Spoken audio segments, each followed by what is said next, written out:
What's good, people? It's the Quant Edge Video Series heading into Week 7, presented by FantasySportsMarkets.com. He, of course, my good buddy Derek Brown over at thequantedge.com. My name is Ben Heisler. I am with FantasySportsMarkets.com. And D-Bro, the big news of all the weeks was the trade of Jalen Ramsey going from Jacksonville to the LA Rams in exchange for 2 first-round picks along with the 4th. The Rams actually spent more draft capital than the Bears did when they acquired Khalil Mack. So that's the big conversation for this week.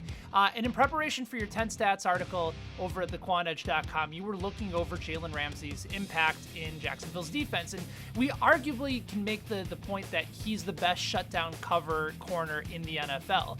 And we'll see how the Rams end up deploying him, whether or not they're going to use him exclusively in man coverage or not. But you came across a stat on Jalen Ramsey that could indicate him playing an even bigger role in this defense, maybe than we initially anticipated. Benny said, look, if you head over to the Quant Edge Injury Impact tool, the thing that is so confounding, and I went back and forth, I'm looking at snap rates for the defensive line, I'm looking at all kinds of things, sitting there and like, break this down. But if you pull up Jalen Ramsey, and you look at his snap rates, so you got pretty much an even snaps with him on the field, with him off the field. His impact that nobody is talking about is in the run game. The splits with him off the field are insane, Ben. I mean, with this guy off the field, explosive run rates increase by 7.5%, all the way from 3.8 to 11.3. Yards per carry shoot through the roof. Dude, teams without Ramsey on the field are running against the Jags at 6.4 yards per carry. Run success rates jump up to about 2%. And you're like, oh my God, it's a corner. Is he really going to make that big of a difference in the run game? But look, it's legit, and it's there. And I go back and I look at all the snap rates for the defensive line, and I'm like, look, there's got to be some kind of other injury. Something else going on here that we're not seeing, because how is a corner impacting the run game this much? But the numbers don't lie, Ben.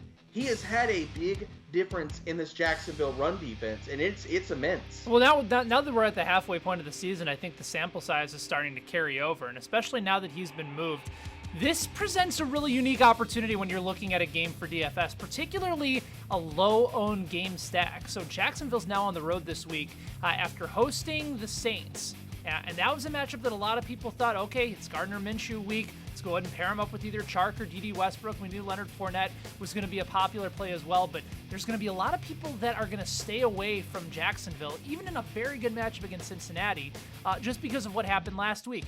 But you bring up the stat about Jalen Ramsey and the fact of how much he impacts the run defense with him on and off the field. All of a sudden, you're starting to look at Cincinnati and maybe Joe Mixon as a great low-owned tournament play this week in DFS.